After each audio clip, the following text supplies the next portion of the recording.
ബഹുമാനപ്പെട്ട മുഖ്യമന്ത്രി ശ്രീ പിണറായി വിജയൻ,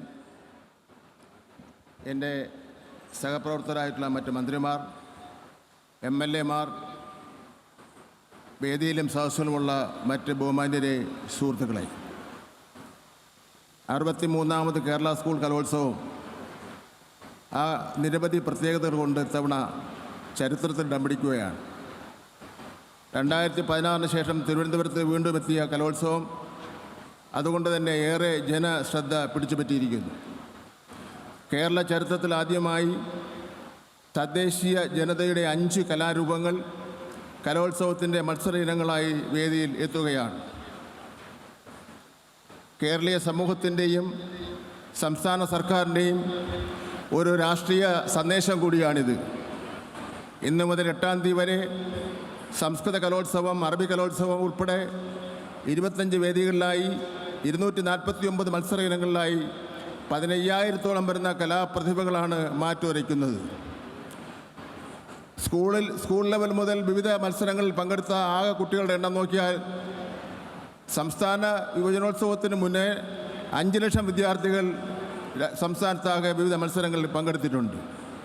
കഴിഞ്ഞകാല അനുഭവത്തിൻ്റെ അടിസ്ഥാനത്തിൽ ഒരു ദിവസം 20,000 പേർ ഭക്ഷണത്തിനുണ്ടാകുമെന്ന് പ്രതീക്ഷിക്കുകയാണ്. 4,000 പേർക്ക് ഒരേ സമയം ഇരുന്ന് കഴിക്കുവാനുള്ള പന്തലാണ് പുത്തരിക്കണ്ടം മൈതാനത്ത് നിർമ്മിച്ചിരിക്കുന്നത്. ഫലപ്രഖ്യാപനം ജനങ്ങൾക്ക് എത്തിക്കുന്നതിന് PRDയും മാധ്യമങ്ങളും വിപുലമായ സജ്ജീകരണങ്ങൾ ഒരുക്കിയിട്ടുണ്ട്. കൈറ്റ് വിക്ടേഴ്സ് ചാനൽ മത്സരഫലം തത്സമയം നൽകും. പൊതുവിദ്യാലയങ്ങളിലെ NCC, SPC, scout and guide, national service scheme, junior red cross, social service scheme എന്നീ സന്നദ്ധ സംഘടനകളിൽ നിന്നും പ്രത്യേകം പരിശീലനം നേടിയ 2,500-ഓളം വിദ്യാർത്ഥികളുടെ പിന്തുണയും ഈ മേളയിൽ ഉണ്ടാകും. Police, excise, fire force, water authority, KECB, ആരോഗ്യവകുപ്പ്, KSRTC, നഗരസഭ തുടങ്ങിയ വിവിധ ഏജൻസികളുടെ സഹായത്തോടുകൂടി വിപുലമായ സജ്ജീകരണങ്ങളാണ് നഗരത്തിൽ ഒരുക്കിയിട്ടുള്ളത്. മത്സരങ്ങൾ സുഗമമായി നടത്തുവാനും സമയക്രമം പാലിക്കുവാനും വേണ്ട എല്ലാ നടപടികളും പൊതുവിദ്യാഭ്യാസ വകുപ്പ് സ്വീകരിച്ചു കഴിഞ്ഞിരിക്കുന്നു. കുട്ടികളെ താമസിക്കുന്നതിന് വേണ്ടി 26 സ്കൂളുകൾ സജ്ജമാക്കിയിട്ടുണ്ട്. 10 സ്കൂളുകൾ റിസർവായി കരുതിയിട്ടുണ്ട്. സംസ്ഥാന സ്കൂൾ കലോത്സവത്തിൽ മത്സരത്തിനായി എത്തിയിട്ടുള്ള എൻ്റെ പ്രിയപ്പെട്ട കുഞ്ഞുങ്ങളോട് എനിക്ക് പറയുവാനുള്ളത്, വിജയമല്ല പങ്കെടുക്കലാണ് ഏറ്റവും പ്രധാനപ്പെട്ട കാര്യമെന്ന് ഞാനിവിടെ സൂചിപ്പിക്കുകയാണ്. ആരോഗ്യകരമായ മത്സരമാണ് അങ്ങനെ ഇവിടെ നടത്തേണ്ടത്. പരസ്പര ബഹുമാനവും സ്നേഹവും അച്ചടക്കവും വേണം. ഇത് കലാധ്യാപകരുടെ മത്സരമല്ല, രക്ഷകർത്താക്കളുടെ മത്സരമല്ല, നമ്മുടെ കുട്ടികളുടെ മത്സരമാണെന്നുള്ള കാര്യം ഞാൻ ഓർമ്മപ്പെടുത്തുകയാണ്.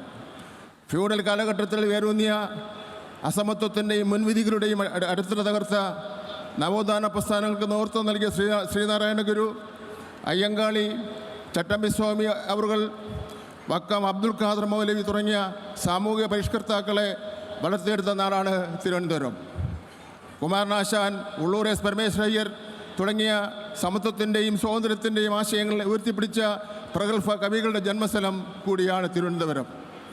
കേരള ചരിത്രത്തിൻ്റെ ഭാഗമായ CV രാമൻപിള്ളയും രാജാ രവിവർമ്മയും ഈ ദേശത്തിൻ്റെ പാരമ്പര്യത്തെ കൂടുതൽ സമ്പന്നമാക്കുന്നു. കലാസാംസ്കാരികങ്ങളിലെ എണ്ണമറ്റ പ്രഗത്ഭരുടെ നാടാണ് തിരുവനന്തപുരം.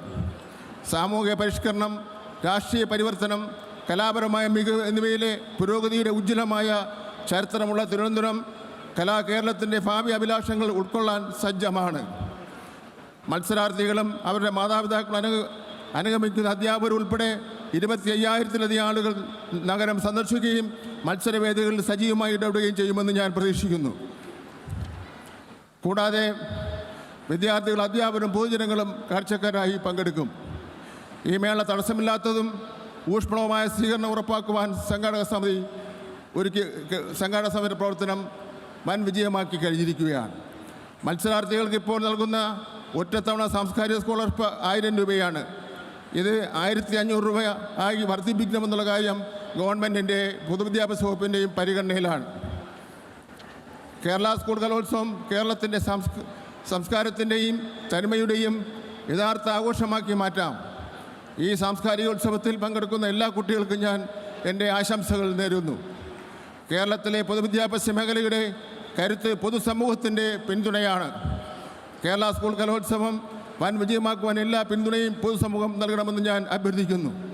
ബഹുമാനപ്പെട്ട മുഖ്യമന്ത്രിയുടെ പൂർണ്ണ പിന്തുണ കേരളത്തിൻ്റെ പൊതുവിദ്യാഭ്യാസ വകുപ്പിന് ഉണ്ട്. പ്രത്യേക ഒരു പരിഗണന ലഭിക്കുന്നുണ്ടെന്നുള്ള കാര്യം കൂടി ഞാൻ സന്തോഷത്തോടു കൂടിയും ആത്മവിശ്വാസത്തോടു കൂടിയും നിങ്ങളെ അറിയിക്കുവാൻ ഞാൻ ആഗ്രഹിക്കുന്നു. 25 മത്സരവേദികളാണുള്ളത്. കേരളത്തിലെ 25 നദികളുടെ പേരാണ് വേദിക്ക് നൽകിയിരിക്കുന്നത്. പ്രധാന വേദിയായ സെൻട്രൽ സ്റ്റേഡിയത്തിന് ഭാരതപ്പുഴ എന്നാണ് പേര് നൽകിയിരുന്നത്. എന്നാൽ MDയുടെ വേർപാടിന് ശേഷം MD നിള എന്ന് മാറ്റി നിശ്ചയിക്കുകയായിരുന്നു. ഭാരതപ്പുഴയുടെ ഓമനപ്പേരായ നിളയെക്കുറിച്ച് MD ഉദ്ധരിച്ച വാക്കുകൾ പറഞ്ഞുകൊണ്ട് ഞാൻ എൻ്റെ അധ്യക്ഷ പ്രസംഗം അവസാനിപ്പിക്കുകയാണ്. അറിയാത്ത അത്ഭുതങ്ങളെ ഗർഭത്തിൽ വഹിക്കുന്ന മഹാസമുദ്രങ്ങളെക്കാൾ അറിയുന്ന എൻ്റെ നിള നദിയാണ് എനിക്കിഷ്ടം. നന്ദി, നമസ്കാരം.